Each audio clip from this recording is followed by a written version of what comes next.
Tahun 2012, pemerintah Kota Depok, Jawa Barat menertibkan sebuah peraturan daerah yang melarang keberadaan pengamen dan pengemis. Musisi jalanan pun terimbas peraturan ini. Mereka dirazia setiap saat karena dianggap mengganggu ketertiban umum.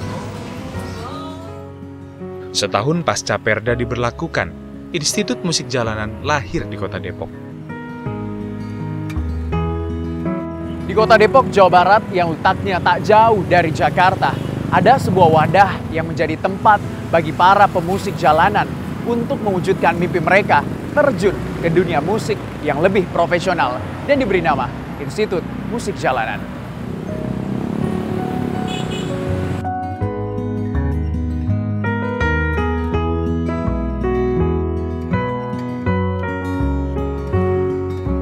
Dava, lelaki kelahiran Padang, Sumatera Barat, sudah sejak tahun 2008 menjejak jalanan untuk menekuni mimpinya menjadi musisi. 1 tahun silam, ia meninggalkan kota kelahirannya untuk bergabung dengan Institut Musik Jalanan atau IMJ di Kota Depok. Apa yang membuat seorang Dava ini terpikir untuk dari Padang kemudian ke Depok dan masuk ke IMJ?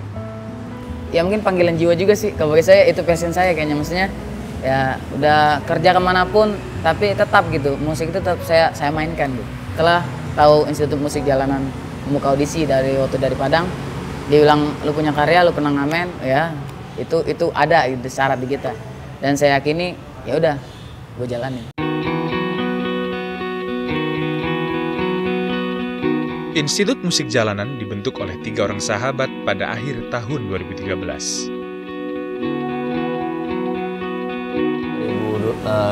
2012 itu ada perda di Kota Depok, perdanya nomor 16 tentang larangan mengamen. Itu yang membuat saya, Iksan Skuter dan Fristo Gurning gelisah. Ada hal yang tidak fair lagi kalau kita tanya ke orang, kenapa sih mengamen dapat stigma buruk? Iya, karena kan itu nodong, itu kayak mengemis. Itu kegagalan kita dalam mengklasifikasikan orang-orang di jalanan. Pengemis ya pengemis, apapun modusnya. Mengintimidasi penumpang itu preman, bukan pengamen. Yang benar bermusik, itulah pengamen sebenarnya.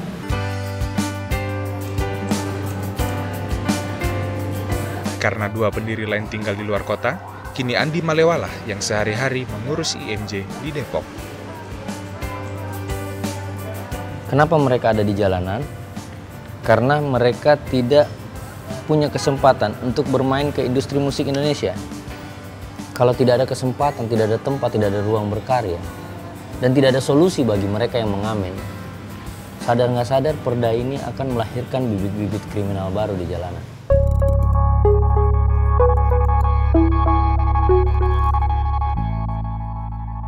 IMJ lahir dengan cita-cita membawa musisi jalanan ke panggung yang lebih baik. Tidak hanya di jalanan, tempat mereka kucing-kucingan dengan razia petugas. Saya ajak kemudian musisi-musisi jalanan yang benar-benar bermusik untuk ikut audisi.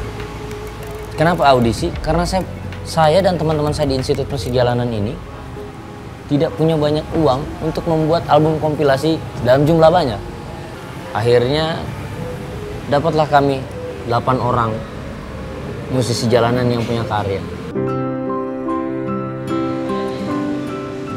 Hampir 3 tahun berdiri, IMJ kini sudah berhasil menggembleng 15 orang musisi yang seluruhnya lahir dari jalanan. Terbagi dari 2 kelompok yang sudah menelurkan 2 album kompilasi berisi karya-karya yang dibuat sendiri. Album pertama berjudul Kalahkan Hari Ini adalah kolaborasi pemusik-pemusik jalanan se-Jabodetabek. Diluncurkan pada tahun 2014 dan sukses dengan 1000 keping habis terjual dalam waktu 3 bulan.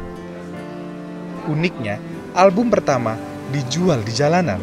Kami nggak punya jalur untuk menjual itu di gerai-gerai CD gitu ya. Kami menjual itu, memasarkan itu lewat bis kota melalui metode direct selling. Halo Bapak Ibu penumpang, saya Dava Institut Musik Jalan dari Institut Musik Jalanan. Hari ini saya coba menghibur Bapak Ibu sekalian dan saya punya CD di mana saya sama seperti musisi lain dan saya sudah mengkonkretkan karya saya ke dalam bentuk CD. Album kedua diluncurkan pada Februari 2016. Dengan tajuk Cerah, album ini berisikan pemusik-pemusik jalanan dari seluruh Indonesia. Dava adalah salah satu di antaranya. Saya menyumbang di sini 3 lagu. Itu juga pilihan dari manajemen ya. Bilang nih materinya kuat. Yaudah, lu coba rekam.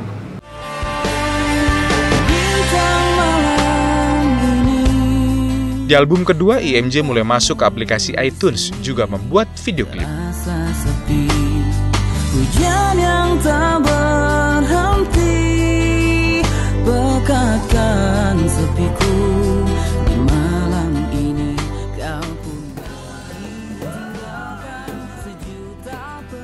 Setiap pengamen yang lolos audisi IMJ harus melalui proses yang cukup panjang sebelum akhirnya bisa masuk ke dalam album kompilasi ini. Yang pertama, kita lihat sisi musikalitasnya.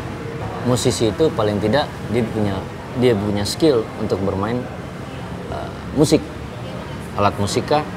Tapi rata-rata kan namanya pengamen di Jakarta, di kota-kota lain, itu biasanya mereka bernyanyi sambil memainkan alat musik. Yang kedua adalah karya. Dia punya karya atau tidak.